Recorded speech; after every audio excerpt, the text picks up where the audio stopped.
Bismillahirrahmanirrahim.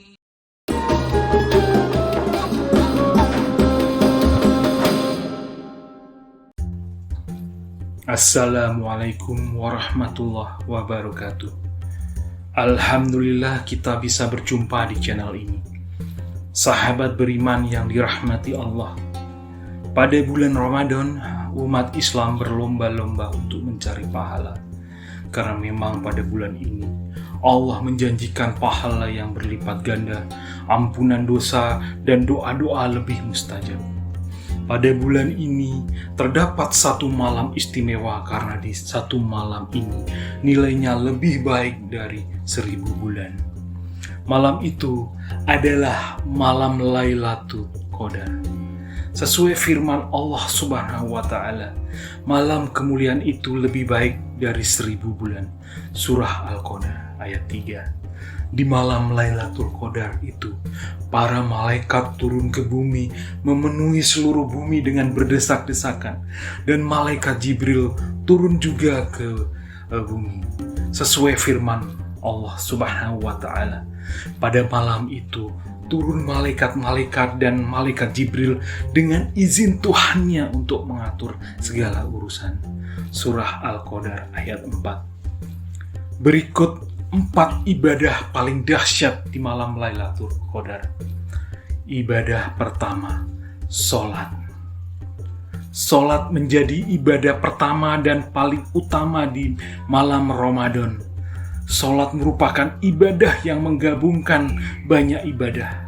Sholat ada tilawah, membaca Al-Quran. Sholat ada zikir. Sholat ada doa. Dan sholat ada sujud.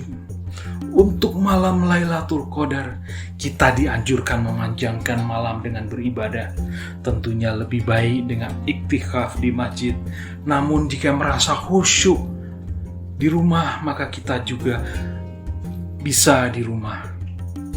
Antara di masjid dan atau di rumah, kita bisa pilih di mana kita bisa lebih khusyuk.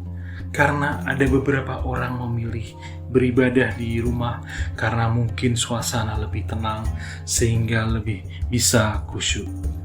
Namun lainnya lebih memilih di masjid karena banyak melihat saudara seiman yang sholat dan terdengar banyak membaca Al-Quran sehingga malam lebih hidup. Dan memang sunnah dari Rasulullah untuk menjemput malam Lailatul Qadar dengan iktikaf di masjid. Banyak ulama menyarankan 10 hari terakhir, terutama di malam ganjil untuk iktikaf di masjid. Namun 20 atau 20 malam lainnya di rumah, tentunya setelah tarawih berjamaah di masjid. Intinya, mau dipilih di rumah atau di masjid, silakan saja. Tujuan akhirnya adalah khusyuk. Ya, kuncinya adalah khusyuk. Di dalam sholat kita bisa tilawah, membaca surah Al-Quran yang panjang atau menggabungkan beberapa surah pendek. Ya semampunya hafalan kita. Jadi sholat ini adalah sholat yang lama. Juga di dalam sholat munfarid ini kita bisa memanjangkan sujud dengan menambahkan doa yang ingin kita panjatkan. Sebagaimana dalam hadis Rasulullah bersabda, momentum terdekat seorang hamba dan Tuhannya adalah ketika sujud. Oleh karena itu, perbanyaklah doa saat itu. Hadis riwayat Muslim, Abu Dawud, dan Nasai. Kita dalam sujud dapat berdoa meminta kepada Allah dengan kerendahan hati dan dari hati kita yang terdalam. Kita meminta kepada Allah pengampunan dan penghapusan dosa atas segala dosa. Yakinlah bahwa pasti Allah Maha mendengar dan Maha pengampun.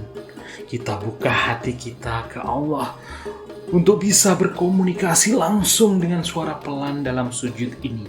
Dan kita harus 100% yakin bahwa Allah mendengar suara pelan kita. Keyakinan ini sangat penting. Ilmal yakin bahwa Allah mendengar dan melihat kita, serta Allah dapat mengabulkan permintaan kita. Ibadah kedua, zikir. Sebagai manusia normal, jika kita paksa untuk sholat malam dari mulai tarawih, witir secara berjamaah, kemudian lanjut sholat malam secara munfarid, terus sampai subuh, terus tentu akan kelelahan. Maka di antara istirahat sholat kita bisa isi dengan zikir seperti tasbih, takbir, tahmid, istighfar. Dan ada doa yang terkenal yang diberitahukan oleh Rasulullah ke Aisyah, yaitu Allahumma innaka afuwun tuhibbul afwa fa'fu anni. Artinya, ya Allah, sesungguhnya Engkau Maha Pemaaf, mencintai kemaafan, maka maafkanlah aku. Hadis riwayat Ibnu Majah. Sekali lagi, Allahumma innaka afuwun tuhibbul afwa fa'fu anni. Doa ini sangat dahsyat karena ada kata afu yang artinya untuk menghapus dosa-dosa kita dari buku amal, sehingga tidak terlihat lagi di buku amal saat nanti hisab dicek oleh malaikat. Seperti kertas yang sebelumnya penuh tulisan dosa menjadi kertas putih bersih, seakan kita tidak pernah punya dosa. Sekali lagi, kata ini sangat powerful dibanding misal makfirah, yaitu memaafkan dosa-dosa kecil kita namun tetap tercatat di buku amal. Ibadah ketiga, sedekah. Memberi sedekah di malam Ramadan bisa dalam bentuk makanan ataupun dalam bentuk uang. Pada malam Ramadan kita bisa beri secara langsung, atau di zaman online ini bisa ditransfer via m-banking ke orang fakir miskin atau ke badan amil sedekah. Karena kita tidak tahu kapan malam Lailatul Qadar, maka kita bisa lakukan sedekah tiap malam selama 30 malam Ramadan. Bisa kita bayangkan jika kita pas sedekah di malam Lailatul Qadar, maka seperti sedekah untuk 1000 bulan. Untuk memacu kita bersedekah di setiap malam-malam Ramadan mencari Lailatul Qadar, maka kalkulasi sederhana, walau tidak sesederhana itu hitungan Allah.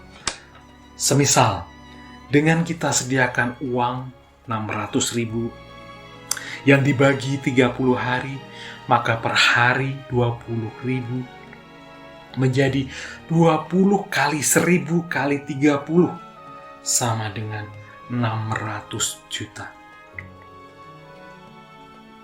Tentu sedekah ini sangat banyak. Misal untuk pegawai biasa dengan gaji misal 5 jutaan, kemudian sedekah sampai 600 juta.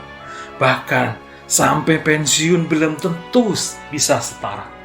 Walau tentu sedikit untuk konglomerat. Ibadah keempat, bersihkan hati. Kita perlu melihat ke dalam hati kita. Apakah ada penyakit hati di sana? Seperti kebencian, iri, dengki, cemburu, was-was, malas, mesum, dendam, takut, berprasangka buruk, emosi, dan lain sebagainya. Jika ada, bersihkan semua. Yaitu dengan dimunculkan dalam pikiran kita, misal kita ada kebencian terhadap seseorang, kemudian saat muncul dan ingat, maka langsung hapus dari dalam hati.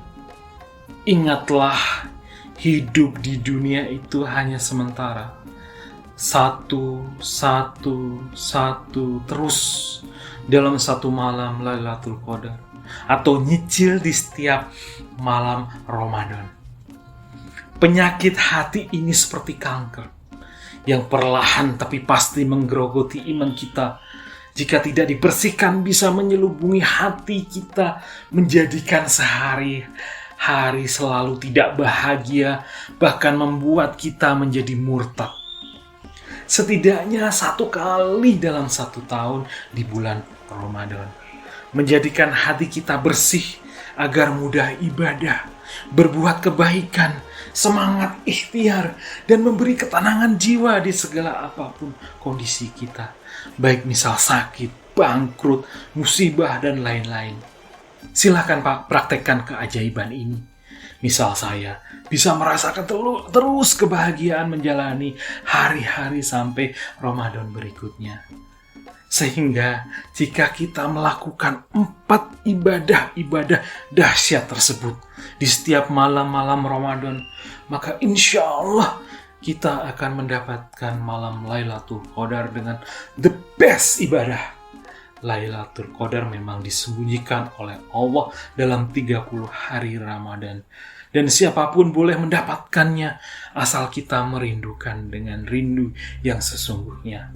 Namun kita bisa coba menduga kapan itu terjadi dengan melihat fenomena alam seperti cuaca siang yang sejuk dibanding biasanya. Kemudian malam harinya langit nampak bersih tanpa awan. Angin berhembus sejuk dan suasana sangat tenang dan sunyi. Sedang saat ibadah, kita merasakan kenikmatan yang lebih dibanding hari-hari lainnya. Sehingga jika ada rasa ini, sangat baik jika kita menambah ibadahnya. Berharap malam itu adalah malam Lailatul Qadar. Semoga kita bisa dipertemukan dengan malam Lailatul Qadar di tahun ini. Amin. Demikian yang dapat saya bagikan, semoga bermanfaat untuk kita semua. Assalamualaikum warahmatullahi wabarakatuh.